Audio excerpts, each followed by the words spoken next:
எல்லாராலும் முழுவதும் மறக்கப்பட்டேன். உடைந்த பாத்திரத்தை போலானேன். செத்தவனை போல எல்லாராலும் என்ன பண்ணப்பட்டேன்? என்ன பண்ணப்பட்டேன்? முழுவதுமாக மறக்கப்பட்டேன். ஒரு செத்தவனை போல முழுவதுமாக மறக்கப்பட்டேன். இன்னொன்று சொல்லப்படுது, உடைந்த பாத்திரத்தை போலானேன். அப்படின்னா என்ன அர்த்தம்? ஒரு உடைந்த பாத்திரத்துல எதுவும் வைத்துக் கொள்ள இருத்துக் கொள்ள முடியாது. ஏன்னு சொன்னா அது உடைந்த பாத்திரத்தினால அந்த ஆசீர்வாதம் தங்காதபடிக்கு அது உடைந்து இருக்கிறவங்க எங்க போறனே தெரியாது, அப்படியாய் போய்விடும். அப்படியாப்பட்ட ஒரு பாத்திரத்தை போலானேன் என்று சொல்லப்பட்ட எல்லாம் இருந்தும் மறக்கப்பட்ட வாழ்க்கை இருக்கு, அது மிகவும் கொடுமை. எல்லாம் இருந்தும் ஒரு மறக்கப்பட்ட நிலையில வாழ்றேன் பாத்தீங்களா, அது மிகவும் கொடுமை. சொத்து இருக்கு, உரிமை கொண்டாட இல்ல. சொத்து இருக்கு, உரிமை கொண்டாட ஆஸ்தி இருக்கு, ஆனால் அதை அனுபவிக்கிறவங்க என்ன இல்ல, உரிமை இல்லை. சொந்தம் பந்தம் இருக்கு, ஆனால் உரிமை கொண்டாட அங்க நமக்கு என்ன இல்ல, இடம் இல்லை. இதை விட கொடுமை என்னன்னு சொன்னா, எல்லாரும் மத்தியிலும் இப்படியாப்பட்ட ஜனத்துக்கு முன்பாக வாழ்ந்து காட்டணும்னு சொல்லி ஒரு தைரியமா செயல்பட நினைக்கும் போது வாழ வழியும் தெரியல. இதுதான் மறக்கப்பட்ட வாழ்க்கை. சொந்தம் பந்தம் இருக்கு, சொந்த பந்தம் தான் இருக்கு, ஆனா அந்த சொந்தத்தோட ஒற்றி வாழ என்னால முடியல. அந்த சொந்தத்தோட நான் கூன்ற இருக்க என்னால முடியல. சொத்து இருக்கு, பத்து இருக்கு, எல்லாம் இருக்கு, எல்லாவற்றையும் அபகரிச்சு என்ன அம்போன்னு விட்டதுனால நான் எப்படி இருக்கேன், ஒரு மறக்கப்பட்ட நிலைமையில வாழ்ந்து கொண்டு இருக்கிறேன். அடுத்தது பார்த்தீங்கன்னு சொன்னா, இன்னொன்னு, உரிமை கொண்டாட எனக்கு எதுவுமே இல்லை. ஏதோ ஒன்று நூல் ஒட்டி இருக்கிறது போல நான் ஒட்டி கொண்டு இருக்கிறேன். ஏதோ ஒரு நூல் ஒட்டி கொண்டு இருக்கிற மாதிரி நான் ஒட்டி கொண்டு இருக்கிறேன். வாழணும்னு நினைக்கிறேன், ஆனா வாழ எனக்கு என்ன இல்லை, வழியே தெரியல. ஒரு குருட்டாட்டமான ஒரு சூழ்நிலைக்குள்ள நான் வாழ்ந்து கொண்டிருக்கிறேன். ஏதோ புண்ணியத்திற்கு என் தாய் தகப்பன் உயிரோடு இருக்கிறதுனால அந்த குடும்பத்துல என்ன பண்ணிருக்கேன், ஒட்டி இருக்கிறேன். நிரந்தரமா குடி இருக்கிறேங்க, என்ன பண்ணிருக்கேன், ஒட்டி இருக்கிறேன். அந்த ஒட்டி இருக்கிறது நிரந்தரம் இல்ல. என்னைக்காவது ஒரு நாள் யாரு மூலியமா அது என்ன பண்ணாங்க, வெட்டி விட்டுட்டா நானே என் பிள்ளைய என் குடும்பம் எப்படி இருக்கான், நடுத்தரதான் நிக்கணும். எனக்கு தெரியாது, எனக்கு அது தெரியும். நான் ஒட்டிட்டு இருக்குது எனக்கு தெரியும். ஒரு நாள் அதை வெட்டி விடுவாங்கன்னு எனக்கு தெரியும். ஒரு நாள் நானும் என் குடும்பம் நடுத்தர நிற்பது எனக்கு தெரியும். இந்த மறக்கப்பட்ட நிலைமையிலே ஒருவேளை நீங்க இந்த இடத்துல இருந்திருக்கலாம். மரணத்தை ஜெயித்த உயிர்த்தெழுந்த ஆண்டவர் இந்த நாளிலே சொல்றாருமா, நீ ஒட்டி கொண்டு இருக்கிற நிலைமையில ஒரு நாள் வெட்ட வேண்டிய சூழ்நிலை யார் மூலமா வரும்போது நீ நடுத்தர நிக்கி கதறுவேன்னு நினைச்சிட்டு இருக்கிறியா, அதுக்காக நான் உன்னை தெரிந்து கொள்ளவில்லை. பக்கத்துல கையில பிடிச்சு சொல்லுங்க, இதுக்கு முன்னாடி அந்த வாழ்க்கை உங்களுக்கு இருந்திருக்கலாம். ஓ அண்ணன் தம்பியோ இல்ல அப்பா அம்மாவோ இருக்கிற உறவு லேசா ஒட்டிட்டு இது வாழ்க்கை வாழ்ந்து கொண்டிருக்கலாம். உன்னை அதற்காக கர்த்தர் என்ன ஆண்டவர் என் எம்பெருமான் தெரிந்து கொள்ளவில்லை. அவர் உயிர்த்தெழுந்த நோக்கம் என்ன, உன்னை கைவிடப்பட நிலைமையில உருவாக்க ஆண்டவர் உன்னை கையை பிடிக்கலாமோ?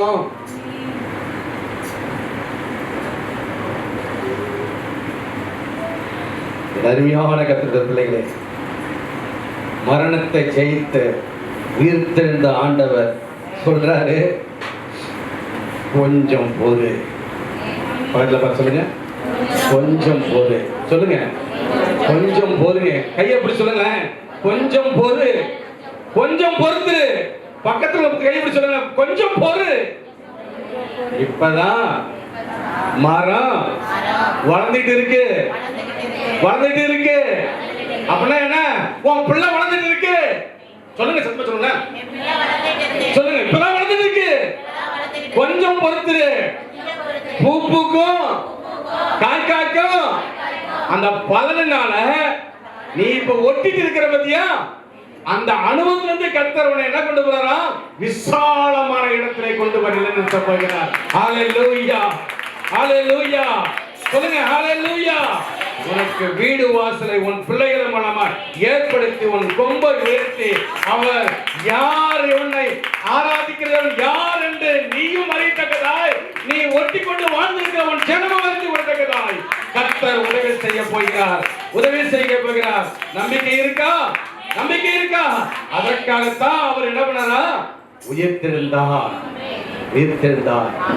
இதற்கு ஆதாரமாக 2 சாமுவேல் 9ஆம் அதிகாரம் 1 11 வீட்டுல வாசித்து பாருங்க. அதுல விசேஷித்தமாய் 9ஆம் அதிகாரம் 3ஆம் வசனத்தை வாசிங்க. நான் சவுலின் குடும்பத்தாருக்கு தயை செய்யும்படி அவன் வீட்டாரில் யாதொருவர் இன்னும் மீதியா இருக்கிறானோ என்ற நினைப்பை கர்த்தர் தாவீதுக்கு கொடுத்தார். யாரை குறித்து சொல்லுதுங்க? யோனத்தானின் மகன் மேவிபோசேத் என்ற ஒரு மனுஷனை குறித்து சொல்லப்படுறது.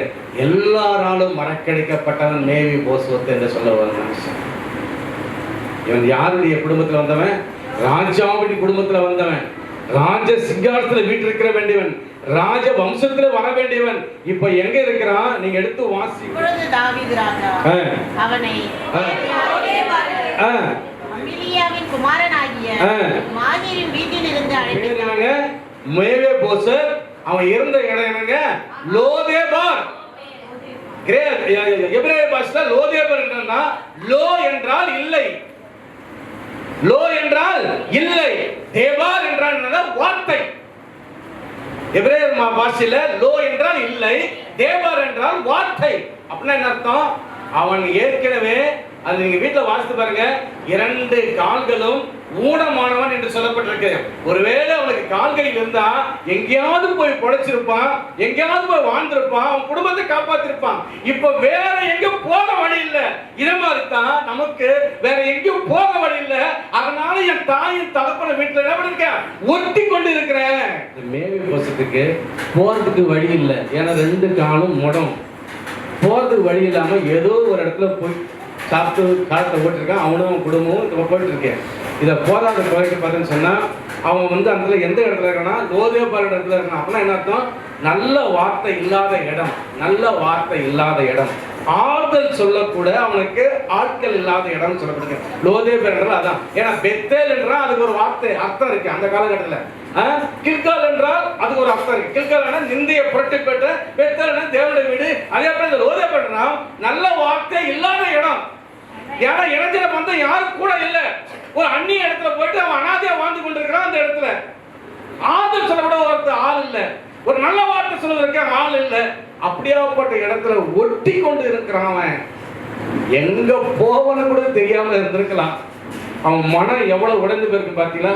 ஒவ்வொரு நாளும் எதிர்பார்த்து அவன் கண்கள் பூத்து போயிருக்கும். யாராவது உதவி செய்ய மாட்டாங்களா? யார் மூலமா எனக்கு இந்த நிலையிலிருந்து ஒரு மாற்றங்கள் உருவாவதா? யாராவது என்ன தூக்கி விடுவாங்களா என்ற கவலை இருக்கும். அவ்வளவுதான் என் வாழ்க்கை முடிஞ்சிருச்சு என்ற நிலைக்கு தள்ளப்பட்டவனாய் அவன் வாழ்ந்து கொண்டிருக்கிற வேலைத்தான் ஆண்டவர் சமத்துல அவன் அங்கலாய்ப்பை யாரு பார்த்தாங்க இல்லையோ? யார் பார்த்ததுங்க? சொல்லுங்களேன். யாராச்சும் பார்த்தது? சொல்லுங்க. நம்பிக்கையற்ற வாழ்க்கையிலே ஒரு நீர்மீட்பை தர என் ஆண்டவர் தாவீதின் உள்ளத்திலே ஏவினார். அதுதான் 2 சாமுவேல் 9ஆம் அதிகாரம் 1 வாசிக்கிறோம். கர்த்தர் தாவீதின் உள்ளத்தை என்ன பண்ணறா? ஏவினார் என்று சொல்லப்பட்டிருக்கிறது.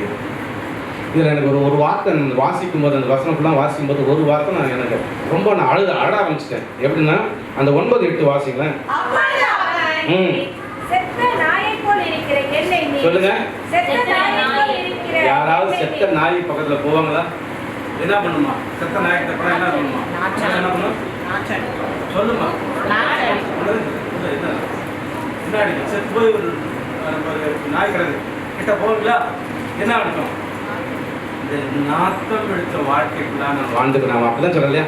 செத்த நாயை போல நான் எல்லாராலும் மறக்கடிக்கப்பட்ட. ஏன் சொன்னா இந்த செத்த நாயை தேடி யாரும் வரல ஆண்டவரே, யாரும் வரல. நான் அப்படித்தான் இருக்கேன். ஒரு செத்த நாயை போல நான் கிடக்கிறேன். யாரும் என்னை விசாரிக்க இல்லாமல் மறக்கடிக்கப்பட்ட வாழ்க்கையில நான் வாழ்ந்து கொண்டிருக்கிறேன்னு சொல்லி அவன் தன் வாயினால் அறிக்கிற போது அவன் உள்ளம் எவ்வளவு உடைஞ்சு இந்த வார்த்தை சொல்லியிருக்கிறான் பாத்தீங்களா? ஒரு செத்த நாயை போல, நான் செத்த நாயை போல இருக்கிறேன். அப்படி கிடந்தன ஐயா. என்னை சீண்ட யாரும் இல்லை.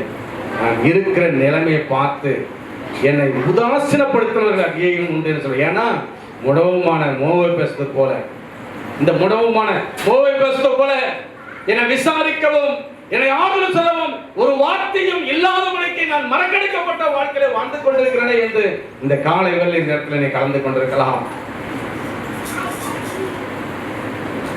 என் நிலைமை பார்த்து நீ தூக்கி விடுவதற்கு யாரும் இல்லை என்று அங்கலாய்ப்பட இந்த காலை வேளையிலே இந்த ஆராதனை கலந்து கொண்டிருக்கலாம். உயிர்த்தெழுந்த ஆண்டவர் இந்த நாளிலே உங்களுக்கு சொல்கிறார் ஒரே ஒரு வார்த்தை. இப்படியாப்பட்ட நிலைமையிலே நான் வந்திருக்கிறேன் என்று நினைக்கிற அருமையான பிள்ளைகளே, உங்களுக்காக ஒரு வார்த்தை. ஏசாயா தீர்க்கதரிசன புத்தகம் 44ஆம் அதிகாரம் 21 யாராவது வாசிக்க பார்ப்போம். யாக்கோபே இஸ்ரவேலே இவைகளை நினை, எவைகளை நினை, நான் 2000 ஆண்டுகளுக்கு முன்னதாக இந்த உலகத்தில் வந்து ரத்தத்தை சிந்தி என் ஜீவனை கொடுத்து மரித்து உயிர்த்தெழுந்தேன் என்பதை நீ நினை. எதற்காக? நீ என்னால் மறக்கப்படுவதில்லை. என்னால் என்ன பண்ண விட மறக்கப்படவில்லை. யார் மறந்தாலும் நான் உன்னை மறப்பதில்லை. ஆயிலும் மேலான அன்பு கொண்ட ஒரு நாளும் உன்னை மறந்துடுவாரோ இல்லை மறந்தும் போய்விடுவாரோ மறவாத தேவன். அவர் தான் சொல்றாரு, உன்னை என் உள்ளங்கைகளே நான் வரைந்து வைத்திருக்கிறேன், உன் மதில்கள் எப்போது என் கண்களுக்கு முன்பதாக இருக்கிறேன். கொஞ்ச காலம் பொறுத்துதே, வெற்றி சிறந்து வாழ வாழ்க்கை எல்லாரும் பார்த்து வெற்றி சிறக்க செய்ய கர்த்தர் ஒரு நாளை வைத்திருக்கிறார், ஒரு நேரம் வைத்திருக்கிறார், ஒரு நாளை நேரம் வைத்திருக்கிறார். அந்த நாளிலே எல்லாரும் கண்களும் ஆச்சரியத்தக்கதாய் உன் காரியத்தை கர்த்தர் வாழ்க்கை செய்து அவர் நாமத்தை சொல்லப்பட்டிருக்கிறது.